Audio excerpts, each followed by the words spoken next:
ಜ್ಯೋತಿ ಬೆಳಗಿಸು.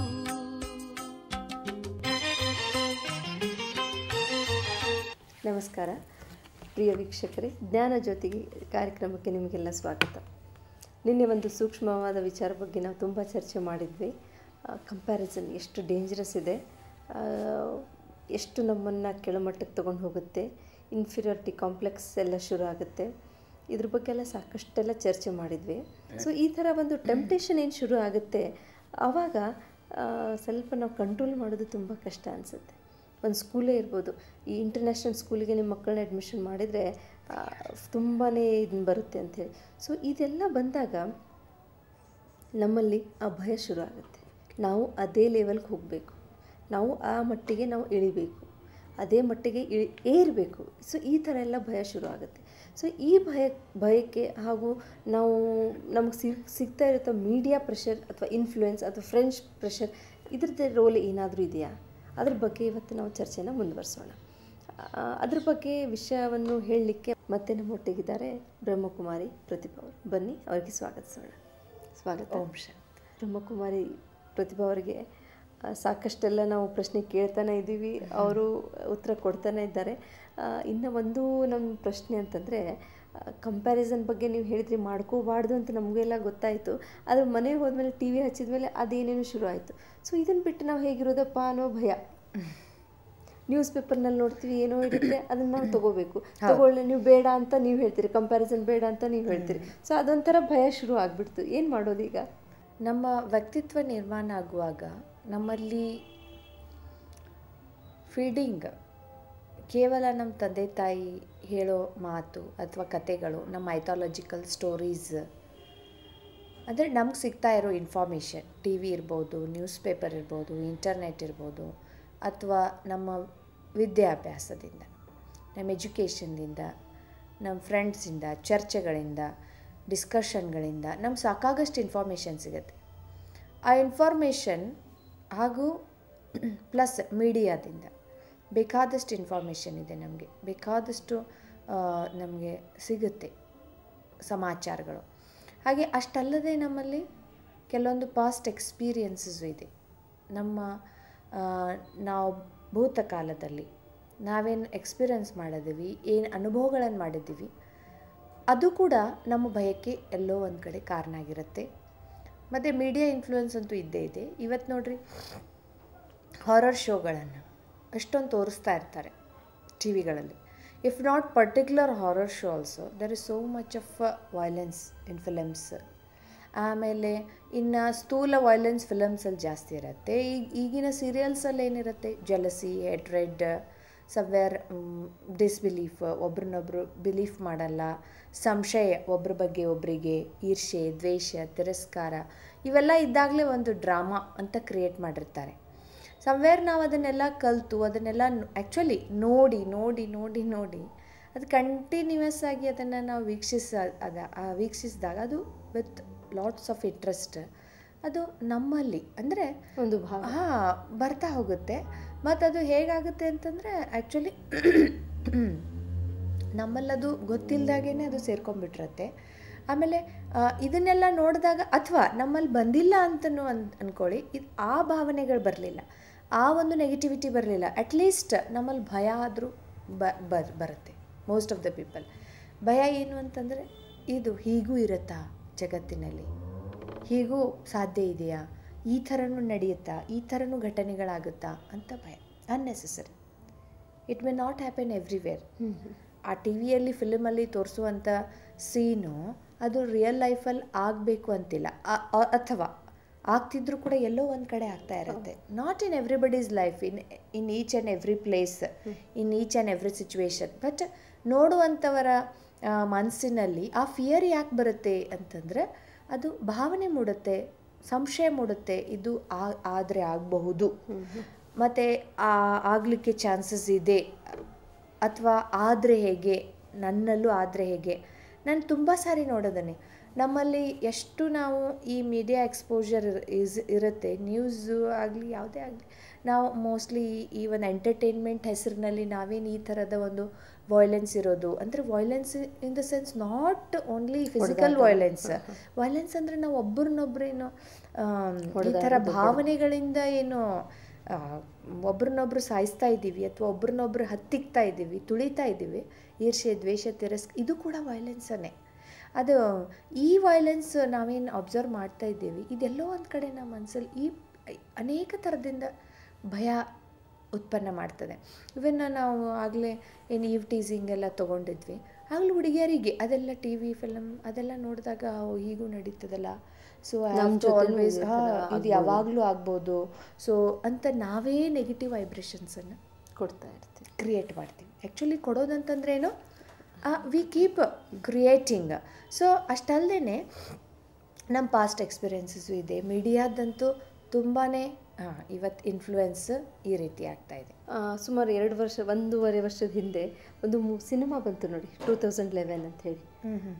2011 December 21-22ಕ್ಕೆ ಜಗತ್ ಪ್ರಳಯ ಆಗುತ್ತೆ. 2012 ಡಿಸೆಂಬರ್ಗೆ ಜಗತ್ತೆಲ್ಲ ಪ್ರಳಯ ಆಗುತ್ತೆ ಅಂತ ಹೇಳಿ ಒಂದು ಮೂವಿ ಬಂದಿತ್ತು. ಅದನ್ನು ತುಂಬ ಖುಷಿಯಿಂದ ನೋಡ್ಲಿಕ್ಕೆ ಹೋದ್ವಿ. ಬಂದಾದಮೇಲೆ ನಮಗಂತೂ ಬಿಡಿ, ಮಕ್ಕಳಿಗೆ ಎಷ್ಟು ಭಯ. ಒಂದು ಟೈಪ್ ಏನಾಗ್ತದೆ, ನಾವು ಇನ್ನು 2 ವರ್ಷನೇ ಬದುಕೋದು, ನಮ್ಮ ತಾಯಿ ಪ್ರತಿಯೊಂದಕ್ಕೂ ಕೋರಿಲೇಟ್ ಮಾಡೋದು. ಸೊ ಈ ಥರ ಎಲ್ಲ ನಮ್ಮ ಮನೆಯಲ್ಲೇ ಆಯಿತು. ಸೊ ಆವಾಗ ಗೊತ್ತಾಯಿತು, ನಾವು ನೋಡದೇ ಇದ್ದರೆ ಚೆನ್ನಾಗಿರ್ತಿತ್ತು ಏನೋ. ಯಾಕಂದರೆ ಎಲ್ಲ ಹೋಪ್ಸ್ ಹೋಗ್ಬಿಡ್ತಲ್ಲ, ಇನ್ನು 2 ವರ್ಷ ಎಲ್ಲ ನಾವು ಏನು ಮಾಡಿದ್ರೂ ಕೂಡ. ಸೊ ಈ ಥರ ಭಾವನೆ ನಾನು ಒಬ್ಬಳೇ ಅಲ್ಲ, ನನ್ನ ಫ್ಯಾಮಿಲಿ ಅಷ್ಟೇ ಇಲ್ಲ, ಸಾಕಷ್ಟು ಜನ ಇದನ್ನೇ ಅನುಭವಿಸಿದ್ದಾರೆ. ಸೊ ಈ ಥರ ಅವಾಗವಾಗ ಟಿ ವಿನಲ್ಲಿ ಬರುತ್ತೆ. ಮೊನ್ನೆನೂ ಕೂಡ May 21 ಎಲ್ಲ ಸರ್ವನಾಶ ಆಗಿ ಹೋಗುತ್ತೆ ಅಂಥೇಳಿ ನ್ಯೂಸ್ನಲ್ಲಿ ಹೇಳಿದರು. ಗ್ರಹಣ ಬರುತ್ತೆ, ಈ ಥರ ಆಗುತ್ತೆ, ಸುನಾಮಿ ಬರುತ್ತೆ. ಸೊ ಈ ಥರ ನಮಗೊಂದು ಇನ್ಫಾರ್ಮೇಷನ್ ಬಂದಾಗ ಅದಾಗುತ್ತೋ ಬಿಡುತ್ತೋ ದಟ್ ಈಸ್ ಸೆಕೆಂಡ್ರಿ, ಬಟ್ ನಮ್ಮಲ್ಲೇ ಆಗೋ ಭಯ ಹಾಗೆ ಪರಿಣಾಮ ನಮ್ಮ ಮೇಲೆ ಇದಷ್ಟೇ ಅಲ್ಲ. ಆ್ಯಕ್ಚುಲಿ ಇನ್ನೂ ತುಂಬ ಇದೆ ಹೇಳಬೇಕು ಅಂದರೆ, ಇನ್ನೂ ತುಂಬ ಭಯಗಳು ನಮ್ಮಲ್ಲಿ ಬಂದಿದೆ. ಈ ಸಾರ್ಸ್ ರೋಗ ಬಂತು ಅದು, because we didn't have any information ನಮ್ಮ ಶ್ವಾಸದಿಂದ ಅದು ಬರುತ್ತೆ ಅಂತ. ಅವಾಗೆಲ್ಲರೂ ಆರಾಮಾಗೇ ಇದ್ವಿ. ಬಟ್ ನಾವು ಆವಾಗ ಮಧ್ಯದಲ್ಲಿ ತುಂಬಾ ಆಗಿಬಿಟ್ಟಿರ್ತದೆ ಆ್ಯಕ್ಚುಲಿ. ಎಲ್ಲರೂ ಅದೊಂದು ಮೂಗಿಗೊಂದು ಕ್ಯಾಪ್ ಹಾಕ್ಕೊಳ್ಳೋದು, ಮಾಸ್ಕ್ ಹಾಕ್ಕೊಳ್ಳೋದು, ನಂತರ ಒಂದು ಟಾವೆಲ್ ಕಟ್ಕೊಳ್ಳೋದು, ನಂತರ ಎಲ್ಲೇ ನಾವು ಬಸ್ಸಲ್ಲಿ ಹೋಗ್ಬೇಕಂದ್ರೆ ಟೂ ಮಚ್ ಕಾನ್ಷಿಯಸ್, ನನಗೆಲ್ಲಿ ಬಂದ್ಬಿಡುತ್ತೋ ಏನೋ, ಸ್ವೈನ್ ಫ್ಲೂಗೂ ಕೂಡ ಹಾಗೆ ಆಯಿತು. ಅದು ಮಧ್ಯದಲ್ಲಿ ಭಾಳ ಆಯಿತು. ಆಫ್ಟರ್ವರ್ಡ್ಸ್ ನೀವು ನೋಡಿದ್ರಿ, actually media influence is very temporary. ಹೌದು, ಅದು ಹೇಳೋದು ಸ್ಟ್ರಾಂಗ್. But temporary. ಯಾವಾಗ ಅದು ಮೀಡಿಯಾದಲ್ಲಿ ಸ್ಟಾಪ್ ಆಯಿತು, ಅದು ಜನರೆಲ್ಲ ಸ್ಟಾಪ್ ಮಾಡಿದ್ರು, ಅಲ್ಲ ಬಿಟ್ರು. ಅದು ಮೀಡಿಯಾ ಎಲ್ಲಿವರೆಗೆ ಅದನ್ನು ತುಂಬ ಎಕ್ಸ್ಪೋಸ್ ಮಾಡಿ ಭಾಳ ಅದ್ರ ಬಗ್ಗೆ ಪ್ರೆಷರ್ ಕೊಟ್ಟು ಒತ್ತು ಕೊಟ್ಟು ಅದನ್ನು ಎಷ್ಟು ಸ್ಪ್ರೆಡ್ ಮಾಡ್ತು, ಅಲ್ಲಿವರೆಗೆಲ್ಲ ಜನ ಸ್ವಲ್ಪ ದಿನ ಫಾಲೋ ಮಾಡಿದ್ರು. ನಂತರ ಒಬ್ಬರು ಈಗ ಬಸ್ಸಲ್ಲಿ ಯಾರು ನಾನು ಮಾಸ್ಕ್ ಹಾಕ್ಕೊಳ್ಳೋದು, ಕರ್ಚೀಫ್ ಕಟ್ಕೊಳ್ಳೋದು ನೋಡಲ್ಲ. ಅವಾಗ ತುಂಬಾ ಜಾಸ್ತಿ ಆಗಿತ್ತು. ಆ್ಯಕ್ಚುಲಿ ಇನ್ನೊಬ್ರಿಗೆ ಫೀಲ್ ಆಗಬೇಕು, ನಾನೇನಾದರೂ ಕಟ್ಕೊಳ್ಳದೆ ಇರೋದಕ್ಕೆ, ಮಾಸ್ಕ್ ಹಾಕ್ಕೊಳ್ಳೋದೇ ಏನೋ ಮಿಸ್ಟೇಕ್ ಮಾಡ್ತಾ ಇದ್ದೀನ ಅಂತ. ಅಷ್ಟರ ಮಟ್ಟಿಗೆ ಅದು ಕಾನ್ಷಿಯಸ್ ಆಗಿತ್ತು. ಈಗ ಎಷ್ಟೋ ವಿಷಯಗಳ ಬಗ್ಗೆ ಈ ಮೀಡಿಯಾದಿಂದ, ಅಂದರೆ ಐ ಡೋಂಟ್ ಸೇ ಮೀಡಿಯಾ ನಮ್ಗೆ ತುಂಬ ಹೆಲ್ಪ್ ಇದೆ, ಮಾಡ್ತಾ ಇದೆ, ಬಟ್ ಈ ಥರದ ವಿಚಾರಗಳಿಂದ ನಾವು ಅದನ್ನು we should take it in a right way.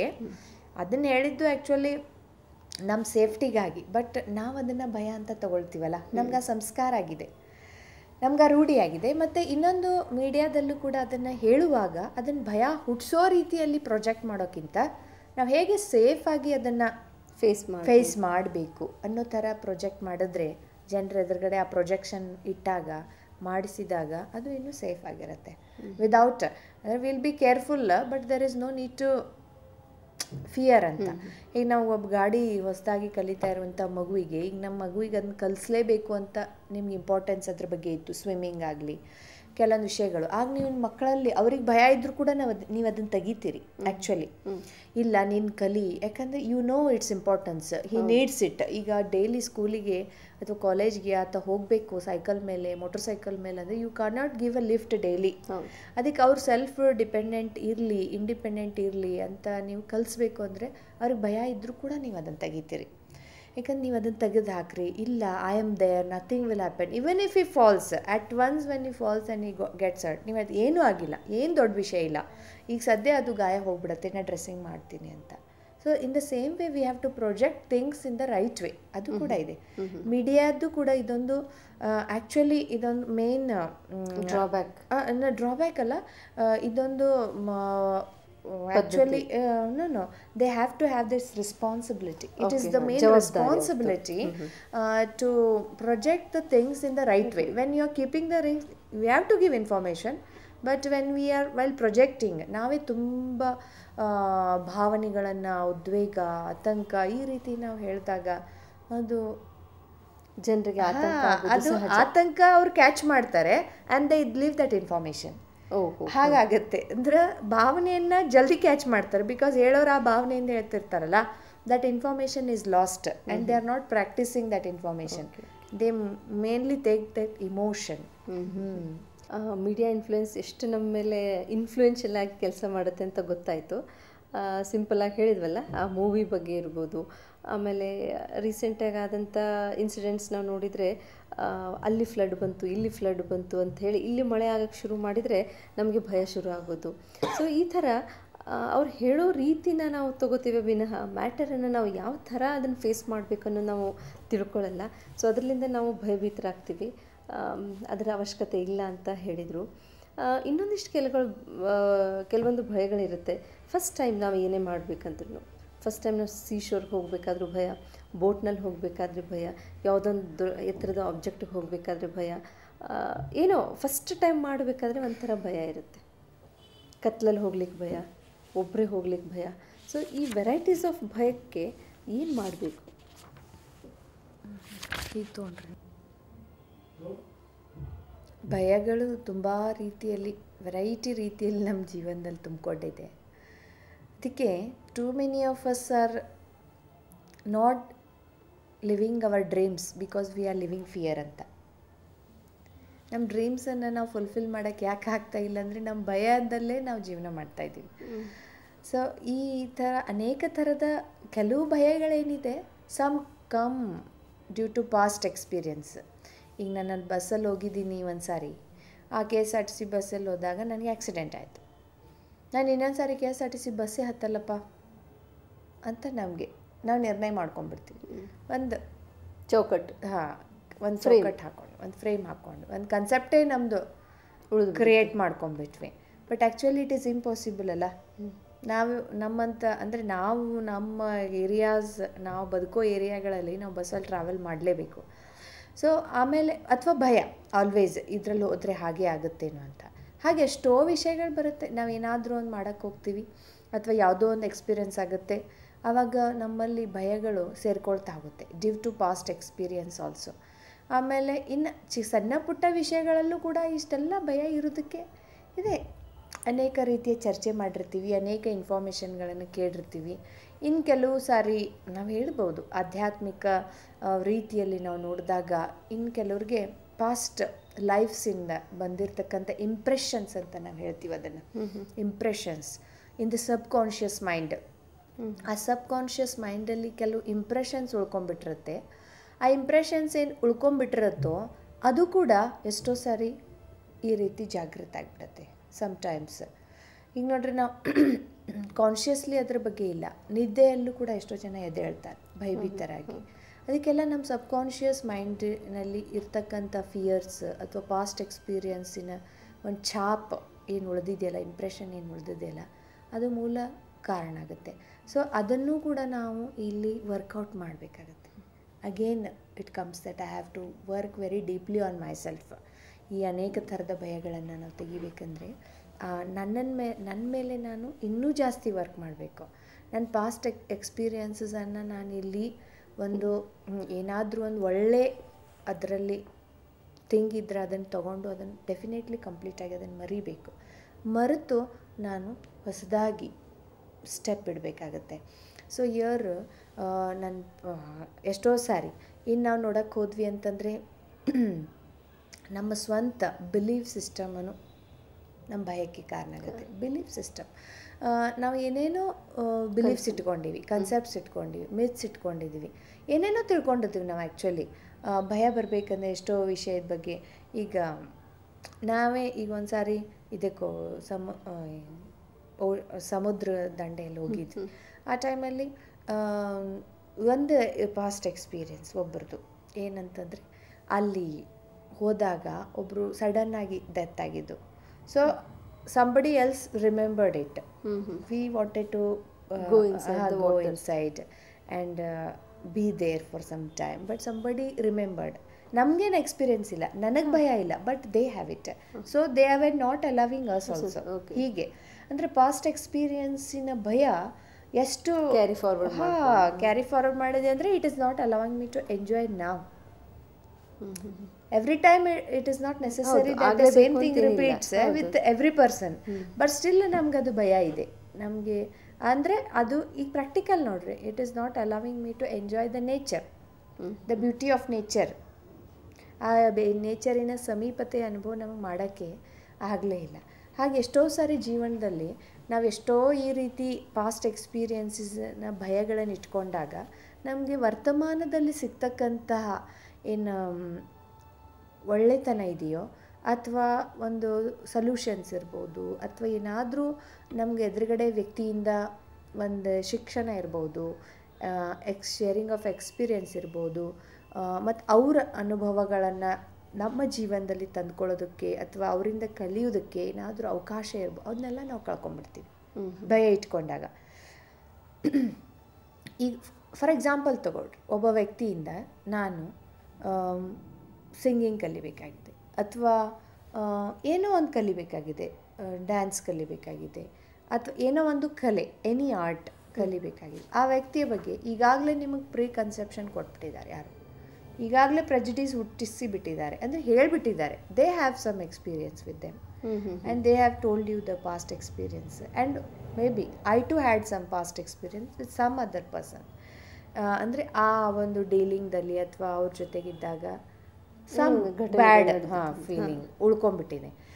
ನಾವು ಈ ವ್ಯಕ್ತಿ ಜೊತೆಗೂ ನಾವು ಅದನ್ನು ನೆನ್ಪು ಮಾಡ್ಕೊಳ್ತಾ ಕೂತ್ಕೊಂಡ್ವಿ ಅಂತಂದರೆ what they are giving will not be able to take, and instead I am going to give him or her my bad vibrations, negative vibrations. ಅವರು ತೊಗೊಳ್ಳೋದಂತೂ ದೂರೇ ಉಳಿತು, ಬಟ್ ನಾವೇ ಮತ್ತೆ ನಮ್ಮ ಕಡೆಯಿಂದ ನಮ್ಮ ಹತ್ರದಿಂದ ನಾವು ಕೊಡ್ತಾ ಹೋಗ್ತೀವಿ.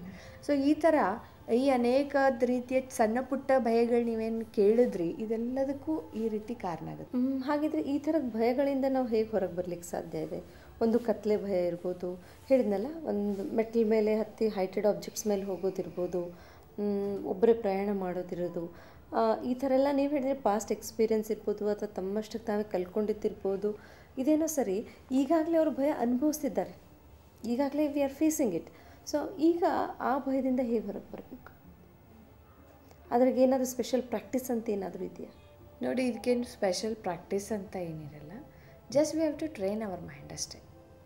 ನಮ್ಮ ಥಾಟ್ಸನ್ನು ಚೇಂಜ್ ಮಾಡ್ಕೋಬೇಕಷ್ಟೇ. ಸಿ ಅಟ್ ಥಾಟ್ ಲೆವೆಲ್ ನಮ್ಮಲ್ಲಿ ಭಯ ಇದೆ. ಭಯ is just a feeling, it is not an experience at first level. ಈಗ ನೋಡಿರಿ, ನಮಗೆ ಭಯ ಅಂತಂದರೆ it is only I am feeling that, ಅದು ಎಕ್ಸ್ಪೀರಿಯನ್ಸ್ ಆಗೇ ಇಲ್ಲ. ಈಗ ನಾಯಿ ಇದೆ, ನಾಯಿ ಬಂದು ನನಗೆ ಕಚ್ತದ, ಅಥವಾ ನಾನು ಇನ್ನೂ ಮೇಲೆ ಹೈಟಿಗೆ ಹೋಗಿ ಹತ್ತೇ ಇಲ್ಲ, ಅಲ್ಲಿ ಹೈಟಿಗೆ ಹೋದಾಗ ನನಗೇನಾದರೂ ನಾನು ಬೀಳ್ತೀನಿ ಅನ್ನೋದು ಇಟ್ ಈಸ್ ಫೀಲಿಂಗ್. ನಾನಿನ್ನೂ ಅಲ್ಲಿ ಹತ್ತೇ ಇಲ್ಲ, ನಾನು ಹೋಗೇ ಇಲ್ಲ, ಅಥವಾ ನಾನು ಹತ್ತಿ ಬಿದ್ದಿದ್ರೆ ಅದೊಂದು different thing. But many people have these things. In past experience ಇದ್ದರೂ ಕೂಡ ಈಗ some things I may live, ನನ್ನ ಮೇಲೆ ಹತ್ತೋದು ಬಿಡ್ಬೋದು if it is not necessary in my career or in my life every day, but some things I have to do. Past experience ಇದ್ದರೂ ಕೂಡ ಭಯದಿಂದಾದರೂ ನಾವು ಮಾಡ್ತಾ ಹೋಗ್ತೀವಿ. ಮಾಡ್ತಾ ಇವಾಗ ಒಳ್ಳೆ ಎಕ್ಸ್ಪೀರಿಯನ್ಸ್ ಆಗ್ತಾ ಹೋಗುತ್ತೋ ಆವಾಗಲೂ ಆ ಭಯ ಆಟೋಮೆಟಿಕಲಿ ಹೋಗುತ್ತೆ. ಬಟ್ ಸ್ಟಿಲ್ ಅದು ತಾನೇ ಆಟೋಮೆಟಿಕಲಿ ಹೋಗೋಕ್ಕೆ ನಾವು ವೆಯ್ಟ್ ಮಾಡದೆ ನಮ್ಮ ಶಕ್ತಿಯನ್ನು ಎಷ್ಟೋ ನಷ್ಟ ಹೋಗೋಕ್ಕಿಂತ ಅಷ್ಟರಲ್ಲೇ ಇನ್ನೊಂದು ಭಯ ಸೇರ್ಕೊಳ್ಳೋ ಮೊದಲು ನಾವು ಈ ಚಿಕ್ಕದಿದ್ದಾಗಲೇ ಅದನ್ನು ಯಾವಾಗಲೂ ಏನೋ ಒಂದು ಗಾಯ ಇರ್ತದಲ್ಲ, ಅಷ್ಟು ಚಿಕ್ಕದಿದ್ದಾಗೆ ನಾವು ಅದಕ್ಕೆ ಬ್ಯಾಂಡೇಜ್ ಮಾಡಿ ಇದನ್ನು ಮಾಡಿ ಮೆಡಿಕೇಷನ್ ಮಾಡಿ ಬಿಟ್ಟರೆ ಚೆನ್ನಾಗಿರುತ್ತೆ. ಇಲ್ಲ ದೊಡ್ಡ ಗಾಯ ಆಗಿಬಿಡ್ತು ಅಂತಂದರೆ ಮೆನಿ ಅ ಟೈಮ್ಸ್ ಬೇರೆ ಪ್ರಾಬ್ಲಮ್. ಸೊ ಹಾಗೆ ಭಯನೂ ಯಾವಾಗ ಚಿಕ್ಕ ರೂಪದಲ್ಲೇ ನನ್ನ ಮನಸ್ಸಲ್ಲಿ ಮನೆ ಮಾಡ್ಕೊಳ್ತಾ ಇದೆ ಅಂತ ಆಗ್ತದೋ ಆವಾಗನೇ ನಾವು ಅದನ್ನು I have to change my thoughts. ನನ್ನ ಥಾಟ್ಸನ್ನೇ ಚೇಂಜ್ ಮಾಡಬೇಕಾಗಿದೆ ಇಲ್ಲಿ. ಮತ್ತು ಹೇಗೆ ನಾವು ಥಾಟ್ಸನ್ನು ಚೇಂಜ್ ಮಾಡೋಕ್ಕೆ ಸಾಧ್ಯ ಇದೆ ಅನ್ನೋದನ್ನು ನಾವು ಖಂಡಿತವಾಗಿ ಅದನ್ನು ನೋಡೋಣಂತೆ ಮುಂದೆ. ನಾವು ಕೊನೆಗೆ ಅದನ್ನು ನಾವು ಥಾಟ್ಸ್ ಚೇಂಜ್ ಮಾಡಿ ಯಾಕಂದರೆ ಇದು ಅದನ್ನು ಕಂಪ್ಲೀಟ್ ಒಂದು ಎಪಿಸೋಡಲ್ಲಿ ನಾವು ಯಾವ ಥರದ ಥಾಟ್ಸ್ಗಳನ್ನು ಮಾಡಬೇಕು ಕೆಲವು ಪ್ರಸಂಗಗಳಲ್ಲಿ, ಆವಾಗ ನಾವು ಯಾವಾಗಲೂ ನಿರ್ಭಯವಾಗಿರ್ಲಿಕ್ಕೆ ಸಾಧ್ಯ ಇದೆ ಅನ್ನೋದನ್ನು ನಾವು ಅಂದರೆ ಈ ಭಯಗಳೇನು ಬರ್ತವೆ, they are somewhere associated with our experience. ಎಲ್ಲೋ ಒಂದು ಸಲ ಘಟನೆ ನಡೆದಿದ್ದಿರ್ಬೋದು, ಯಾವುದೋ ಒಂದು ಸಿಚುವೇಶನ್ಗೆ ಅಸೋಸಿಯೇಟೆಡ್ ಆಗಿರ್ಬೋದು. ಸೊ ಈ ಥರ ಎಲ್ಲ ನಾವು ಆ ಕಾರಣದಿಂದ ಭಯ ಅನುಭವಿಸ್ತೀವಿ ಅಂತ ಹೇಳಿದರೆ, ಸೊ ಅದಕ್ಕೆ ಸೊಲ್ಯೂಷನ್ನ ಕೇಳಿದಾಗ ನೀವು ಹೇಳಿದರೆ ನಮ್ಮ ಥಾಟ್ಸನ್ನು ನಾವು ಚೇಂಜ್ ಮಾಡ್ಕೋಬೇಕು ಅಂಥೇಳಿ. ಸೊ ಯಾವ ಥರ ಈ ಥಾಟ್ಸನ್ನು ನಾವು ಚೇಂಜ್ ಮಾಡ್ಕೋಬೇಕು? ಅಂದರೆ ಆ ಥಾಟ್ಸ್ ನಮ್ಮಲ್ಲಿ ಹೇಗೆ ನಮ್ಮನ್ನೇ ಆಳುತ್ತೆ? ಸೊ ಏನಾದರೂ ಒಂದು ಉದಾಹರಣೆ ಕೊಡ್ತೀರಾ? ನಮ್ಮ ಥಾಟ್ಸ್ಗಳಲ್ಲಿಯೇ ಆ್ಯಕ್ಚುಲಿ ನಮ್ಮ ಎಕ್ಸ್ಪೀರಿಯನ್ಸಸ್ಸಿಂದ ನಮ್ಮ ಥಾಟ್ಸ್ ಉತ್ಪನ್ನ ಆಗುತ್ತೆ, ನಮ್ಮ ಆ್ಯಟಿಟ್ಯೂಡಿಂದ, ಮತ್ತು ನಮ್ಮ ಥಾಟ್ಸಿಂದನೇ ನಮ್ಮ ಫೀಲಿಂಗ್ಸ್ ಬರೋ ಕಾರಣ ನಾವಿಲ್ಲಿ ಮೂಲ ನಮ್ಮ ಥಾಟ್ಸನ್ನು, ಈಗ already we have some experiences, so ಈಗ ಆ ಎಕ್ಸ್ಪೀರಿಯನ್ಸಸನ್ನು ನಾವು ಚೇಂಜ್ ಮಾಡೋಕ್ಕಾಗಂಗಿಲ್ಲ, ಬಟ್ ನಾವು ಥಾಟ್ಸನ್ನು ಚೇಂಜ್ ಮಾಡೋಕ್ಕೆ ಸಾಧ್ಯ ಇದೆ. ಥಾಟ್ಸನ್ನು ನಾವು ಹೇಗೆ ಚೇಂಜ್ ಮಾಡೋದು ಅಂತಂದರೆ, ಫಾರ್ ಎಕ್ಸಾಂಪಲ್ ಈಗ ನೋಡಿ, ಕಾಂಪಿಟಿಷನಿಗೆ ನಾನು ಹೋದೆ. ಕಾಂಪಿಟಿಷನ್ಗೆ ಹೋದಾಗ ಅಥವಾ ಒಂದು ಸ್ಕೂಲಲ್ಲಿ ಕಾಲೇಜಲ್ಲಿ ಕಾಂಪಿಟಿಷನ್ಗೆ ಹೋದೆ ಅಂತ ಇಟ್ಕೊಳ್ಳಿ, ಅಥವಾ ಕ್ಲಾಸ್ ನಮಗೆ ಕೆಲವು ಸಾರಿ ಕಾಂಪಿಟಿಷನ್ ಆಗುತ್ತೆ. ನಾವು ಫಸ್ಟ್ ಬರಬೇಕು, ಮಾರ್ಕ್ಸ್ ಜಾಸ್ತಿ ತೊಗೊಳ್ಬೇಕು. ಇನ್ಸ್ಟೆಡ್ ಆಫ್ ಕಂಪ್ಯಾರಿಂಗ್ ನಮ್ಮನ್ನು ನಾವು ಇವ್ರಿಗಿಂತ ಹೆಚ್ಚು ನಾನು ತೊಗೊಳ್ಬೇಕು ಅನ್ನೋಕ್ಕಿಂತ, ನಾನು ಈಗ 70-80 ಮಾಡಿದರೆ ನಾನು 90 ಮಾಡಬೇಕು ಅಂತ ಇಟ್ಕೊಂಡ್ರೆ ಸಾಕು. ಇವ್ರಿಗಿಂತ ಜಾಸ್ತಿ ಅಂದಾಗ ಮತ್ತಲ್ಲಿ ಜಲಸಿ, ಮತ್ತಲ್ಲಿ ಇನ್ನೊಬ್ರನ್ನ ಹೇಟ್ರೆಡ್ ಈ ರೀತಿ, ಅಥವಾ ಅವ್ರನ್ನ ಏನಾದರೂ ಮಾಡಿ ಅವ್ರಿಗೆ ಲೋ ಫೀಲ್ ಮಾಡಿಸ್ಬೇಕು, ಅವ್ರನ್ನ ಹಿಂದೆ ಹಾಕಬೇಕು, ಈ ಥರ ಮತ್ತೆ ನೆಗೆಟಿವ್ ಇಮೋಷನ್ಸ್ ಅಥವಾ ನೆಗೆಟಿವ್ ಆ ಥಾಟಿಂದ ಆ ಫೀಲಿಂಗ್ ನ್ಯಾಚುರಲಿ ಕ್ರಿಯೇಟ್ ಆಗುತ್ತೆ. ಸೊ ನಾವಿಲ್ಲಿ ಹೇಗೆ ಮಾಡಬೇಕಾಗಿದೆ ಥಾಟ್ ಅಂದರೆ, ಐ ಆಮ್ ಯುನೀಕ್, ನಾನು ಯುನೀಕ್ ಇದ್ದೀನಿ, she or he also is unique. ಅವರು ಕೂಡ ಡಿಫ್ರೆಂಟ್ ಇದ್ದಾರೆ, ನಾನು ಡಿಫ್ರೆಂಟ್ ಇದ್ದೀನಿ, ನಾನು ನನ್ನ ರೀತಿಯಲ್ಲೇ ನಾನು ಪರ್ಫಾರ್ಮ್ ಮಾಡ್ತೀನಿ, ನನ್ನ ವಿಶೇಷತೆಗಳು, ನನ್ನಲ್ಲಿರ್ತಕ್ಕಂಥ ಕಲೆ ಅವರಲ್ಲಿಲ್ಲ, ಅವರಲ್ಲಿರ್ತಕ್ಕಂಥ ಯಾವುದೋ ಒಂದು ವಿಶೇಷತೆ ಅಥವಾ ಕ್ವಾಲಿಟಿ ನನ್ನಲ್ಲಿಲ್ಲ. So I am different in my own way, she or he is different in their own way. This is one of the best thoughts ನಮ್ಮಲ್ಲಿ ಈ ಫಿಯರನ್ನು ಕಡಿಮೆ ಮಾಡೋದಕ್ಕಾಗಿ, ಕಂಪ್ಯಾರಿಸನನ್ನು ಕಡಿಮೆ ಮಾಡೋದಕ್ಕಾಗಿ. ಈ ಥರ ನಾವು ನಮ್ಮ ಬಗ್ಗೆ ನಾವು ಸೆಲ್ಫ್ ಎಸ್ಟೀಮನ್ನು ರೈಸ್ ಮಾಡಿಕೊಂಡ್ರೆ, ನನ್ನ ಬಗ್ಗೆ ಇದು ಸೆಲ್ಫ್ ಎಸ್ಟೀಮ್ ಅಷ್ಟೇ, ಇದು ಅಭಿಮಾನ ಏನಲ್ಲ. ಇದರಲ್ಲಿ I am different, you are different ಅಂದರೆ ಇಲ್ಲಿ ಅಭಿಮಾನದ ಪ್ರಶ್ನೆನ ಬರೋದಿಲ್ಲ. ಅಂದರೆ ನನ್ನ ವಿಶೇಷತೆಗಳೇ ಬೇರೆ, ನಿನ್ನ ವಿಶೇಷತೆ ಬೇರೆ. ಅಂದರೆ ನೀನು ವಿಶೇಷಣೆ ಇದೆಯಾ, ನಾನು ನನ್ನ ರೀತಿಯಲ್ಲಿ ವಿಶೇಷಣೆ ಇದ್ದೀನಿ. ಅಂದರೆ ಬೆಂಗಳೂರು ಈಸ್ ಬೆಂಗಳೂರು, ಮೈಸೂರು ಈಸ್ ಮೈಸೂರು ಅಂದ ಹಾಗೆ ಅಷ್ಟೇ. ಬೆಂಗಳೂರಲ್ಲಿ ನೋಡಬೇಕಾದಂಥ ಪ್ಲೇಸಸ್ ಇದೆ, ಮೈಸೂರಲ್ಲಿ ಅದರದ್ದೇ ಆಗಿರುವಂಥ ನೋಡುವಂಥ ಪ್ಲೇಸಸ್ ಇದೆ. ಅಂದರೆ we are not comparing Bangalore ಹೆಚ್ಚು ಮೈಸೂರು ಕಡಿಮೆ ಇಲ್ಲ. Both are important in their own way, own aspects. ಅದರದ್ದೇ ಆಗಿರುವಂಥ ವಿಶೇಷತೆಗಳಿದೆ. ಹಾಗೆ ನಾವು ಕೂಡ ಇದನ್ನು ಕಂಪ್ಲೀಟ್ಲಿ ನಾವು ಇವತ್ತಿನಿಂದನೇ ನೀವು ಇದನ್ನು ಪ್ರಾಕ್ಟೀಸ್ ಮಾಡಿ ನೋಡಿ. You have to practice actually, and you try many a times consciously. ನಾವು ನೆನಪಿಟ್ಕೊಂಡಾದರೂ ಇದನ್ನು ಟ್ರೈ ಮಾಡಬೇಕು. ನೀವು ಯಾರದೇ ಒಂದು ವಸ್ತುವನ್ನು ನೋಡ್ತೀರಿ, ಸಾಮಾನನ್ನು ನೋಡ್ತೀರಿ, ನೀವು ಜಸ್ಟ್ ಎಕ್ದಮ್ ಫಸ್ಟ್ ಬರೋದು comparison. Stop it and just change it ಅಷ್ಟೇ. ನೀವು ಮಾಡಬೇಕಾಗಿದ್ದಷ್ಟೇ, ಸ್ಟಾಪ್ ಮಾಡಿರಿ, ಅಲ್ಲಿ ಚೇಂಜ್ ಮಾಡಿ. ಇವ್ರ ಹತ್ರ ಇರೋದು 10,000 ಮೊಬೈಲಪ್ಪ, ನನ್ನ ಹತ್ರ ಇರೋದು 3,000 ಮೊಬೈಲ್, 5,000 ಮೊಬೈಲ್, ಓಲ್ಡ್ ಮಾಡೆಲ್, ಇವ್ರದ್ದು ಹೊಸ ಮಾಡೆಲ್, ಇದಿನ್ನೂ ಬರ್ತಾ ಇರುತ್ತೆ. ಅಷ್ಟರಲ್ಲೇ ನೀವು ಜಸ್ಟ್ ಸ್ಟಾಪ್ ದ್ಯಾಟ್ ಸೈಕಲ್, ಆ ಥಾಟ್ಸಿನ ಸೈಕಲ್ ಸ್ಟಾಪ್ ಮಾಡಿ ಅಲ್ಲಿಗೆ no. What I have, what I am, it is different. What they have and they are using, it is different. ಅದು correct, but it is different in their own way, it is different in my own way. It is according to my requirements, it is according to their requirement. ಅವ್ರ requirement ಪ್ರಕಾರ ಅವ್ರು use ಮಾಡ್ತಾರೆ, ನನ್ನ requirement ಇಷ್ಟ ಇದೆ, ನನಗಿಷ್ಟ ಸಾಕು. ಅಂದರೆ ಹೇಗೆ ನೋಡ್ರಿ, ನಾವು ಒಂದು ಮುಳ್ಳು ಚುಚ್ಚಿದ್ರೆ ಆ ಮುಳ್ಳನ್ನು ತೆಗಿಯೋಕ್ಕೆ ಸೂಜಿ ತೊಗೊಳ್ತೀವಿ ಹೊರತಾಗಿ ಒಂದು ಖಡ್ಗ ತೆಗೆದುಕೊಳ್ಳೋದಿಲ್ಲ. ಅಂದರೆ we don't need to compare everything with everyone. ನಮ್ಮ ಹತ್ರ ಇವತ್ತು ಏನಿದೆಯೋ ಅಷ್ಟರಲ್ಲೂ ನಾವು ಸಂತುಷ್ಟ ಇರೋದಕ್ಕೆ ಸಾಧ್ಯ ಇದೆ, ಅಷ್ಟರಲ್ಲೂ ನಾವು ಕಂಟೆಂಟೆಡ್ ಇರೋದಕ್ಕೆ ಸಾಧ್ಯ ಇದೆ. ನಮ್ಮಲ್ಲಿ ಸಂತುಷ್ಟತೆ ಇಲ್ಲ, ತೃಪ್ತಿಕರ ಜೀವನ ಇಲ್ಲ, ಕಂಟೆಂಟ್ಮೆಂಟ್ ಇಲ್ಲ, ಆ ಕಾರಣ ಈ ಕಂಪ್ಯಾರಿಸನ್ ಸ್ಟಾರ್ಟ್ ಆಗುತ್ತೆ. ಅದರ್ವೈಸ್ ನಾವು ಇಂಥ ಒಳ್ಳೊಳ್ಳೆ ವಿಚಾರಗಳನ್ನು ಮಾಡಿ, ಇಂಥ ಶ್ರೇಷ್ಠ ಚಿಂತನವನ್ನು ಮಾಡಿ, ನಾವು ಈ ಕಂಪ್ಯಾರಿಸನನ್ನು ತುಂಬ ತುಂಬ ಕಡಿಮೆ ಮಾಡಿ ನಾವು ಈ ಥಾಟ್ಸನ್ನು ಚೇಂಜ್ ಮಾಡ್ಕೊಳ್ಳೋಕ್ಕೆ ಸಾಧ್ಯ ಇದೆ. ಆ್ಯಂಡ್ ಇನ್ನೂ ಕೆಲವೊಂದು ಎಕ್ಸಾಂಪಲ್ಸ್ ಅಂದರೆ I will do my best, I will give my best, I can do my best, what ever I am, with whomever I am, they are good, I am in the best place with the best people ಅಂತ ನಾವು compare ಮಾಡ್ಕೊಳ್ಬೇಕು ಅಂತ ನಾವು feel ಮಾಡಬೇಕಾಗಿದೆ. Not comparing that ಇವರಂಥ ತಂದೆ ತಾಯಿ ನನಗೆ ಸಿಗಲಿಲ್ವಲ್ಲ, ಇವರಂಥ ಪತಿ ನನಗೆ ಸಿಗಲಿಲ್ವಲ್ಲ, ಇವರಂಥ ಮಕ್ಕಳು ನನಗೆ ಹುಟ್ಟಲಿಲ್ವಲ್ಲ, ಈ ಥರ ಅಲ್ಲ. ಆದರೆ ಈ ಫೀಲಿಂಗ್ಸನ್ನು ನಾವು ನಮ್ಮ ಮನಸ್ಸಲ್ಲಿ, ಈ ಥಾಟ್ಸನ್ನು ಅವಶ್ಯವಾಗಿ ಕೊಡಬೇಕಾಗಿದೆ. ನಾನು ಯಾರ ಜೊತೆ ಇದ್ದೀನೋ ದಿಸ್ ಇಸ್ ಬೆಸ್ಟ್. ಅಂದರೆ ಇನ್ನೂ ಒಂದು ನಮ್ಮ ಗೀತಾದಲ್ಲೂ ಕೂಡ ಬರುತ್ತೆ, ಏನಾಗೋಗಿದೆ ಅದು ಭಾಳ ಒಳ್ಳೆಯದು, ಏನು ನಡೀತಾ ಇದೆ ಅದು ಇನ್ನೂ ಒಳ್ಳೆಯದು, ಮುಂದೇನಾಗೋದಿದೆ ಅದು ತುಂಬ ತುಂಬಾ ಒಳ್ಳೆಯದು. ಅದಕ್ಕೆ whatever is there with whomever I am, ಮತ್ತು ನಾನು ಹೇಗಿದ್ದೀನೋ I am best. That means I will definitely consider my negative aspects and change them, but ಈಗೇನು ನಾನು ಇದ್ದೀನಿ without comparing I can give my best, I am okay ಅಂತ at least ಈ feeling ಆದರೂ ನಾವು ಈ ಥಾಟ್ಸನ್ನಾದರೂ ಈ ರೀತಿ ಚೇಂಜ್ ಮಾಡಿಕೊಂಡ್ರೆ ಎಷ್ಟೋ ಮಟ್ಟಿಗೆ ಆ ಭಯ ನಮಗೆ ಕಡಿಮೆ ಆಗುತ್ತೆ. ಒಂದೇ ಒಂದು ಥಾಟ್ ಚೇಂಜ್ ಮಾಡಲಿಕ್ಕೆ ಹೇಳಿದ್ರಿ, ಬಟ್ ಅದು ಒಂದು ಥಾಟ್ ಚೇಂಜ್ ಮಾಡೋದ್ರಿಂದ ಜೀವನ ಎಷ್ಟೆಲ್ಲ ಚೇಂಜ್ ಆಗುತ್ತೆ. ನೋಡಿದ್ರಲ್ಲ ವೀಕ್ಷಕರೇ, ನನ್ನ ಹತ್ರ ಏನಿದೆ ಅದು ನನಗೆ ಸೇರಬೇಕಾಗಿದ್ದೆ, ಐ ಡಿಸರ್ವ್ ದ್ಯಾಟ್, ನನಗಷ್ಟು ಸಾಕು, ಅದರಿಂದ ನನಗೆ ಸ್ಯಾಟಿಸ್ಫ್ಯಾಕ್ಷನ್ ಇದೆ. ಇದನ್ನು ನಮ್ಮಷ್ಟಕ್ಕೆ ನಾವು ಹೇಳ್ತಾ ಹೋದರೆ ನಮ್ಮ ಜೀವನದಲ್ಲಿ ಎಷ್ಟು ಸಾರ್ಥಕತೆ ಬರುತ್ತೆ, ಎಷ್ಟೊಂದು ನಾವು ಖುಷಿಯಾಗಿರಲಿಕ್ಕೆ ಸಾಧ್ಯ ಇದೆ.